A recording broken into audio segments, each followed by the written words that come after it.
नमस्कार पालकांनो. मायक्रोव्हिजन अकॅडमीच्या पोद्दार इंग्लिश स्कूलमध्ये तुमचं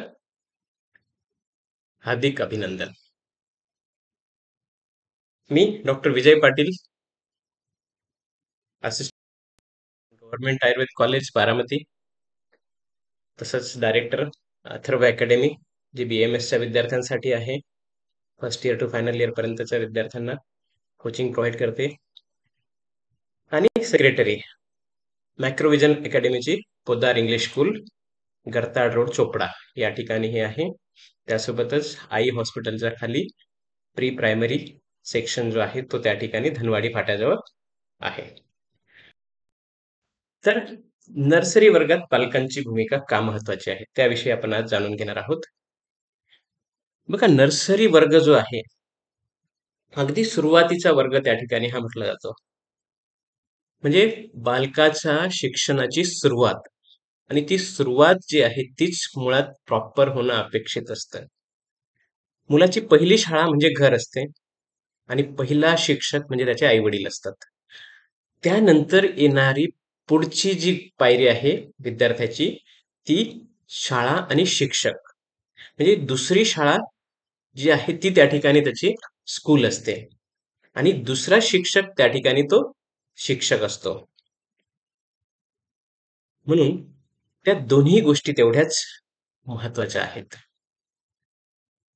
हे मायक्रोव्हिजन अकॅडमी या नावाने असलेली राधाई बौद्धिशीय संस्थेची पोद्दार करिक्युलम कन्सल्टन्सी अर्थात पोद्दार ग्रुपने वेगवेगळ्या त्या ठिकाणी शाखा सुरू केलेल्या आहेत. त्याच्यामधली एक ही शाखा आहे ती त्या ठिकाणी आपल्या चोपड्यामध्ये आहे. हे चोपड्याचं आपण नशीब समजूयात की आपल्याला ती त्या ठिकाणी मिळालेली आहे. त्यासोबत आई हॉस्पिटल धनवाडी फाट्याजवळ जे आहे त्या ठिकाणी खाली प्री प्रायमरी साठी वर्ग आहेत. आज आपण बोलणार आहोत नर्सरी वर्गातील आपल्या मुलांच्या शिक्षणात पालकाची भूमिका किती महत्वाची आहे. बघा, नर्सरी म्हणजे फक्त ABC किंवा 1 2 3 शिकण्याचं ठिकाण नाही. ही सगळ्यात महत्वाची गोष्ट आहे. बघा, विद्यार्थ्याला ABC आलं, 1 2 3 आलं म्हणजे तो नर्सरी त्याची झाली असं नाही. ही पायाभरणी आहे त्याचा भावनिक, सामाजिक आणि बौद्धिक विकासाची. आणि यामध्ये तुमचं योगदान ऍज अ पालक, तुमचं योगदान जे आहे ते सगळ्यात महत्वाचं आहे. आणि यामध्ये तुमचं योगदान खूप मोठं असलं पाहिजे, पण ते खूप छोटं त्या ठिकाणी असतं.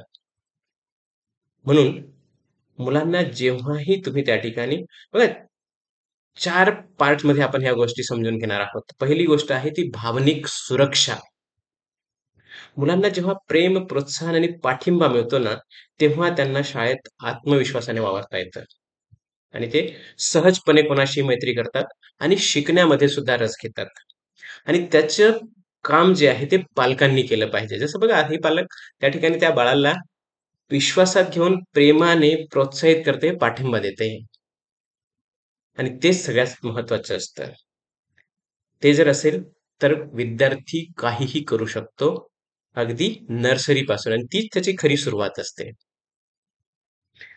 वर्गाबाहेरचं शिक्षण सुद्धा तेवढंच महत्वाचं असतं. त्याला गोष्ट सांगणे, बघा, दैनंदिन सध्या साध्या साध्या क्रिया ज्या असतात, घरामध्ये घडणाऱ्या क्रिया, तुम्ही काही करताय तर त्याला त्या ठिकाणी ते करतो. त्याला ते सांगितलं गेलं पाहिजे, गोष्टी सांगितल्या गेल्या पाहिजेत, गाणं म्हटलं गेलं पाहिजे, अर्थात रंगाबद्दल, प्राण्यांबद्दल त्याच्याशी बोललं पाहिजे. आणि या सर्व गोष्टी देखील त्याच्या शिक्षणाचाच भाग असतात. घरातला प्रत्येक संवाद जो आहे तो त्याच्यासाठी महत्वाचा असतो, आणि त्याच्यामुळे तुम्ही घरात काय बोलत आहात त्याचा त्या त्या त्या गोष्टीचा परिणाम त्याच्या मनावर होत असतो आणि त्यानुसार तो घडत असतो. त्याच्यामुळे ते महत्वाचं असतं. त्यासोबत शिक्षकांशी भागीदारी, तिसरा भाग येतो, ही शिक्षकांची भागीदारी. जेव्हा पालक आणि शिक्षक एकत्र काम करतात तेव्हा मुलं उत्तम प्रगती करू शकतात. शिक्षकांशी नियमित संवाद ठेवणं, पालक शिक्षक बैठकीला दोघांनीही शक्यतो हजर राहणं आणि प्रश्न विचारणं, की काय प्रॉब्लेम आहेत. कारण प्रॉब्लेम समजून घेण्याची क्षमताच आपल्या पालकांमध्ये नसते आणि ती त्या ठिकाणी असणं महत्त्वाचं आहे. आणि त्याच्यासाठी दोन्ही आवश्यक असतात. दोन्हींनी वेळ काढणं त्या ठिकाणी आवश्यक असतं. पण निदान दोघांना वेळ नसेल तर कमीत कमी एक प्रत्येक पालक सभेला एकाने तरी त्या ठिकाणी हजेरी लावणं अपेक्षित असेलच. त्याच्याशिवाय मुलाची प्रगती होऊ शकत नाही. जशा पॉझिटिव्ह गोष्टी त्याच्या समजून घेणं आवश्यक असतं, त्याचप्रमाणे निगेटिव्ह गोष्टी सुद्धा समजून घेणं आवश्यक असतं आणि त्याच्यावर काम करणं शिक्षकांनीही आणि पालकांनीही आवश्यक असतं. त्यासोबत चौथा भाग सगळ्यात महत्त्वाचा, त्याची दिनचर्या तयार करणं.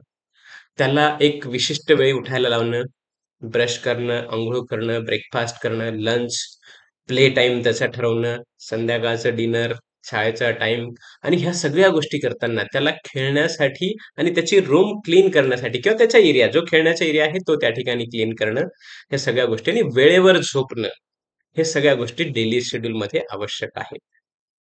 तर हे जर तुम्ही केलं, तर त्या ठिकाणी निश्चितच त्याच्यामध्ये फरक तुम्हाला जाणवेल.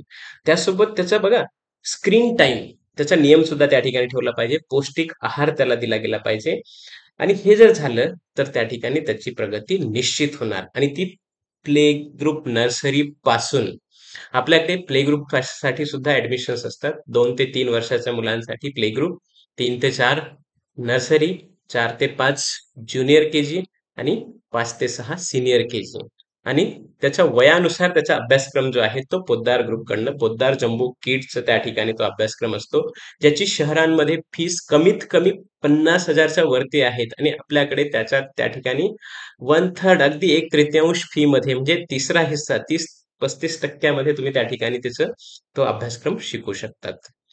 जर तुम्हाला आवडलं असेल तर तुमच्या मित्रांना शेअर करा, लाईक करा, सबस्क्राईब करा आणि निश्चित एकदा व्हिजिट करा. धन्यवाद.